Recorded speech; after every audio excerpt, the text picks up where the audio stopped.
কী কী রান্না করতেছি দেখেন, দেখতে থাকুন। পুরো ভিডিও ভালো লাগলে লাইক কমেন্ট শেয়ার করে দেবেন। দেখতে হলে পুরো ভিডিও দেখেন। আসসালামু আলাইকুম গাইস, কেমন আছেন? আশা করছি ভালো আছেন, যে যেখানে আছেন। আমরা ভালো আছি, আপনাদের দোয়া ভালোবাসা। দেখতেছেন আজ মাছ দিয়ে মাছ ভাজি করেছি। মাছ ভাজি দিয়ে আপনার রান্না করব, এই আলু দিয়ে মাছ দিয়ে রান্না করব। আলু দিয়ে মাছটা অনেক মজা, কিন্তু আপনাদের বাইরে খায় না, কিন্তু আপনাদের বাইরের জন্য শাক রান্না করব। আর হচ্ছে যে শুটকি ভুনা করবো। তো এখন আমার দেবরে কিন্তু শুটকি খায় না, তার জন্য মাছ দিয়ে এই আপনার আলু দিয়ে রান্না করতেছি।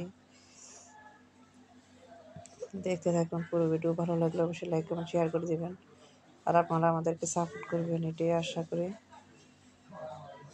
তারপরে এখন কষা নিয়ে গেছে, সম্পূর্ণ সব কিছু হয়েছে। এখন জল দিয়ে দিতেছি পরিমাণ মতো। এটা সিদ্ধ হইতে তো কিছুটা জল লাগবে, এরপরে একটু জল রাখবো, মানে দুপুরে খাবো রাত্রে খাওয়াবে, সেই হিসাবে একটু জলটা রাখবো। এই যে আমার রান্না কমপ্লিট প্রায়। দেখতে অনেক কালারটা অনেক সুন্দর হয়েছে। আজকে ধনিয়া পাতা নাই, তো এই সুযোগে আমি এখানে শাক বসাই। শাকের জন্য দেখেন মশলা পাতি দিয়ে দিলাম। পেঁয়াজটা একটু ভাজা হয়ে গেছে, তো এখন মশলাটা দিয়ে দিলাম।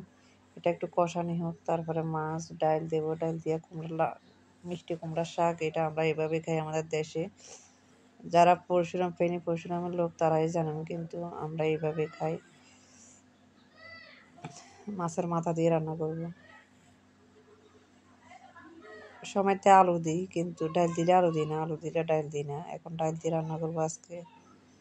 আপনাদের বাইরে যা আবার অনেকজনে বলতে পারেন, মানে সবসময় দেখি আপনারা শাক খান, শাক দিয়ে খান, মানে শাকটা আমাদের থাকে, এরা বললে আপনাদের বাইরে মানে শাকটা পছন্দ করে অনেক বেশি, এই জন্য। আর এখন তরতাজা শাকগুলো অনেক সুন্দর শীতকালে, এই জন্য শাকটা বেশি খাওয়া পড়ে অন্যান্য সবজি থেকে। তো এখন দিয়ে দিলাম জল টল সব কষাইয়া মশাইয়া, এখন যে শাকগুলো দিয়ে দেবো। একটা ফ্রিজে ছিল, তো একটা ফাতা দিয়ে একটু সাইডে দিয়ে একবারে কেমন কালচে উঠেছে, এটা ফাটা দিচ্ছিলাম।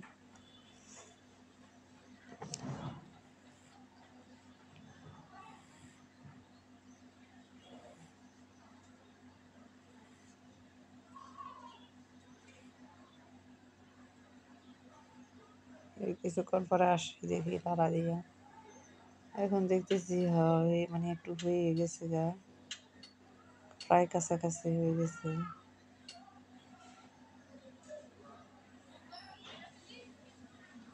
অনেক মজা হয়েছে, কিন্তু দেখতে বোঝা যায়, খাওয়ার পর বোঝা যাবে টেস্টটা কেমন হয়েছে। এটা আপনাদের বাড়ির অনেক মানে একটা প্রিয় খাবার। সেই শাকটা পাইলে চলে, আর কিছুই লাগে না, মরিচ। আর এখন দেখেন লুটকা শুটকি নিয়ে আসছিলাম, ওই যে ফ্রিজে রেখে দিলাম, এটা সিদ্ধ বসিয়ে দিলাম। অনেকক্ষণ সিদ্ধ করার পরে একটু নরম হয়, না হলে শক্ত শক্ত থেকে যায়। তো এটা আলাদাভাবে সিদ্ধ লই আমি চাষা দেবো পেঁয়াজ দিয়ে। আপনার একটা মাছ সিদ্ধ করে রাখছি, ওই মাছটা দিয়ে তেলাপিয়া মাছ একটা দেবো, এক পিস দেবো। তো এই দিয়ে ওইগুলা দিয়ে পেঁয়াজ ভুনা করবো ঝাল ঝাল করে। পেঁয়াজটা একটু হালকা ভাজা হোক, আর একটু পেঁয়াজটা একটু এমনিতে মোটা দিলে ভালো। এটা মরিচের মধ্যে দিয়ে আমি এগুলো চেঁচতেছি, চেঁচা হয়ে গেছে। আপনার এমনি শক্ত হইলে মজা লাগে না খাইতে, গন্ধটা লাগে এই জন্য। তো এটা এখানে মশলা দিয়ে দিতেছি, কষানি হবে। আসো এদিকে আসো। কি বস্তু দেবা?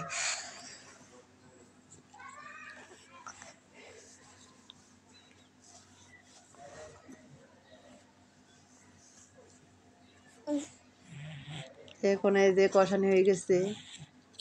ভিডিওতে এতটুক করা সম্ভব না, যে এতটুকু পারছি এতটুকু করছি, কিন্তু এই যে ছোটো এখানে একটু মশলাটা কষাইছি, কষানোর পরে তারপরে এগুলো দিয়ে দিলাম সব।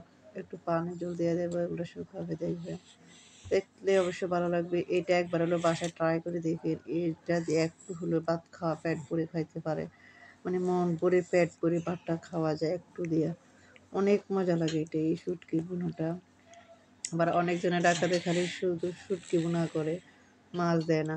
এটা কিন্তু আমরা খাইতে পারি না, এটা আমাদের দেশে আমরা এইভাবেই খাই। দেখেন ফাইনাল লুকটা, ওয়াও, মানে অসাম। আজকে আমার হাজব্যান্ড দেখলে ওটা আপনাদের বাইরে দেখলে হইছে, আর এর কিছুই লাগবে না, আজকে শাক দিয়ে খাবে না, এটা হিলে চলবে।